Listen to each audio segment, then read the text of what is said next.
Hello everyone, it's Seth, probably better known as Saffron Olive, and it's time for another edition of Budget Magic.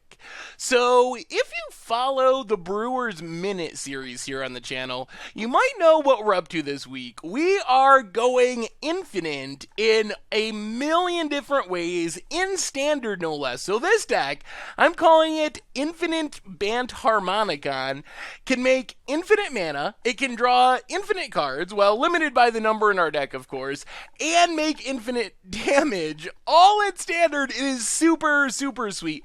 Even better, $97 in the paper world, 37 ticks on Magic Online. So super cheap for a deck that is pretty competitive and just super awesome and fun to play.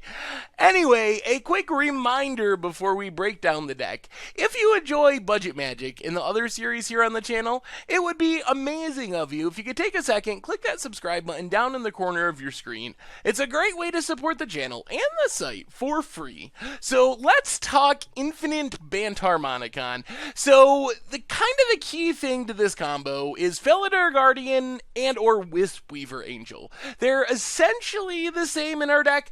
Our main goal is to get two of these cards on the battlefield. It doesn't really matter which two Felidar Guardians, two Wisp-Weavers, one of each, any combination of those. And then if we throw in Panharmonicon, we not only have infinite blinking, which you can do with just a Felidar Guardian and Wisp-Weaver. Just Felidar Guardian and Wisp-Weaver, you'll get infinite enter the battlefield triggers, because you can blink the Felidar Guardian, then blink the Wisp-Weaver with the Felidar Guardian, then blink the Felidar with the Wisp-Weaver, or two Felidars or whatever. Just keep blinking, but that's kind of not the goal of our deck. We add in an extra step with Panharmonicon, and adding in Panharmonicon lets us do some really crazy things. So when we go through this infinite blink loop, we're going to get two blink triggers each time our Felidar Guardians enter the battlefield. So with the first blink trigger, we target the other Felidar Guardian. And then with the second blink trigger, we can target something else. And then we're going to do something with the second blink trigger, and then blink the Felidar Guardian, repeat this process over and over again. It might make more sense as we kind of go through the list. So here's an easy example. If we can assemble our combo of two Felidar Guardians or the Wisp-Weaver, whatever, along with Panharmonicon and any land, which we will by default have on the battlefield if we're casting 6-drops and 4-drops and so forth, we use that second blink trigger on the land, and what we effectively do is untap a land. So every time we go through the blink loop, we're untapping a land and then tapping it again in between. And this process gives us infinite mana. So Felidar Guardian blinks land and Felidar Guardian. Next Felidar Guardian blinks the land that we tap in between, blinks Felidar Guardian, and the land which blinks Felidar Guardian, the land. So essentially, over the course of time, going through this loop a bunch of times, we're going to have infinite amount of mana because we keep tapping that land and untapping it with the blink trigger. With Wisp-Weaver, it does do the same thing, but it's a little tricky because Wisp-Weaver only targets creatures. So Wisp-Weaver is essentially just blinking the Felidar Guardian and not untapping a land, but then with the Felidar Guardian trigger, we still get to untap the land. So that gives us infinite mana, and the next step is to draw a bunch of cards. So Thraben Inspector, Rogue Refiner, Cloud Blazer, and Prophetic Prism are cards that are just really good with Panharmonicon anyway, and that's one of the things I like about this deck. We have this infinite combo that closes out the game, but we can also just value our opponent into oblivion by drawing a couple cards with Rogue Refiner thanks to Panharmonicon, making some clues, doubling up our Cloud Blazer, gain some life. Prophetic Prism helps fix our mana, draws us two cards with Panharmonicon. So we can go on the value plan with all of these cards, but the big payoff is to throw them into the blink loop. So remember the loop we were talking about with lands. Eventually, let's say we made 200 mana. We could make any number we want. 200 is a nice, easy to deal with number. So we have 200 mana floating from blinking Felidar Guardian the land and Felidar Guardian the land, back and forth, back and forth. Then we turn our attentions to a card draw spell. So this could be the Prophetic Prism, could be Rogue Refiner, could even be the Thraben Inspector, because we have infinite mana, so we can sack any clues that we make.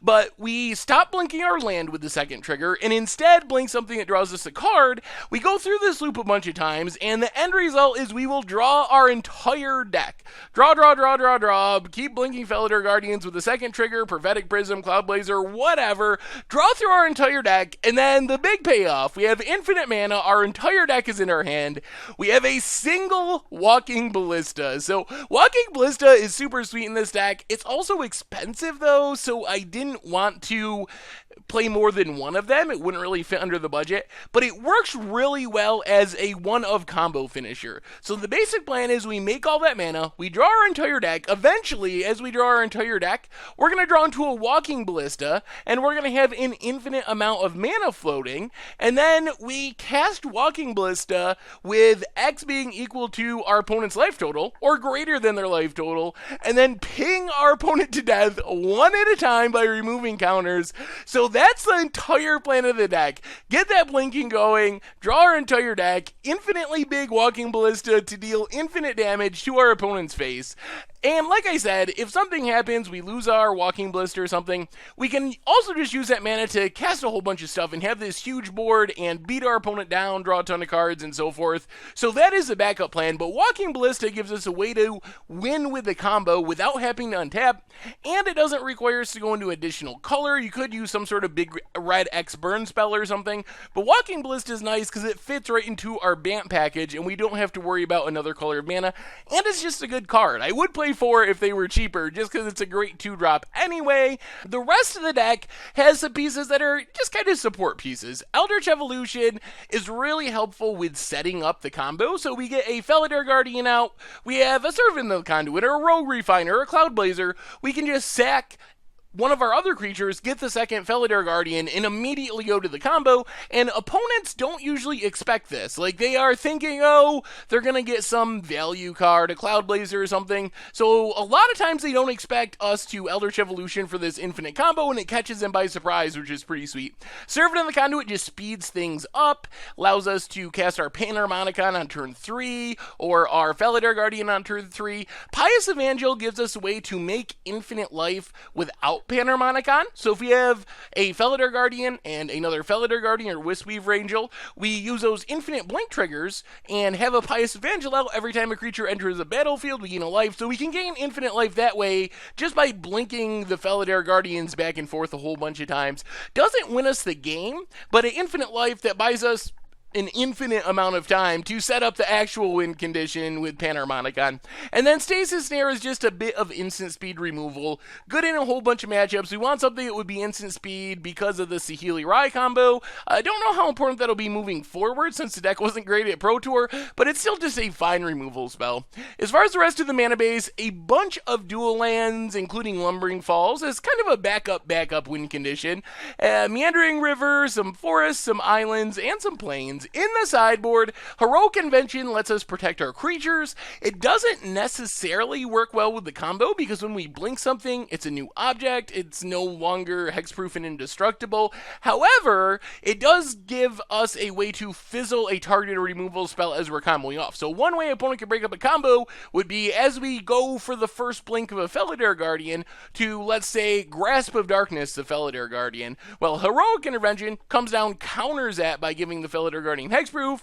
As long as our opponent doesn't have an additional removal spell, then we're good to combo off. Natural Obsolescence, just the most efficient artifact removal spell, great against vehicles, Heart of Cure, and all that stuff. Negate to protect our combo, also counters a lot of vehicles. Coordinated Field, Fumigate, and Stasis Snare give us a bunch more removal of all different varieties. And then you will see in some Authority of the Councils, this was like in the maybe board, and I think it's in the sideboard for a couple of our matches. Originally, I intended to put it in the sideboard, then I forgot to put it in the sideboard, then I added it into the sideboard, so I didn't want it to be confusing. Although now that we see the Saheeli combo is less important, I'm not sure it's really all that necessary. I mean, it's still a fine sideboard slot and I don't mind having it, but it's less important than it was when it looked like the Saheeli Felidar combo could be the best thing in the format. Instead, it's just like another kind of okay thing to do. Anyway, that is Infinite Bantharmonicon in Standard, and that's our budget magic for this week. And you probably guessed this by now, but I love this deck. This deck does so many things I like. We get the Bantharmonicon package, which is just, Bantharmonicon is near the top of my favorite card list. We have tons of sweet things to double up, from Thraben Inspector to Rogue Refiner to Cloud Blazer to draw a bunch of cards. We have Eldritch Evolution for consistency, and then we literally have just about every way you can go infinite in a deck in Standard, which is just so sweet. It's not something that comes up very often, that you can really, you're not just going infinite with mana, which that in Standard is rare enough, but we're going infinite with mana and with damage and with gaining life thanks to Cloud Blazers and Pious Evangels, drawing cards. It's just really cool. So it's like a Panharmonicon deck that's even more awesome, because sometimes we just got our opponent when they don't expect it with this infinite combo out of nowhere. So I think it's been pretty competitive. It's pretty sweet. It's fairly competitive, and I just really like this deck. It combines a whole bunch of things that I like. It's a ton of fun to play. Anyway, that's our Budget Magic deck for this week. Thank you very much for watching. I hope you enjoyed the videos, and I will talk to you soon.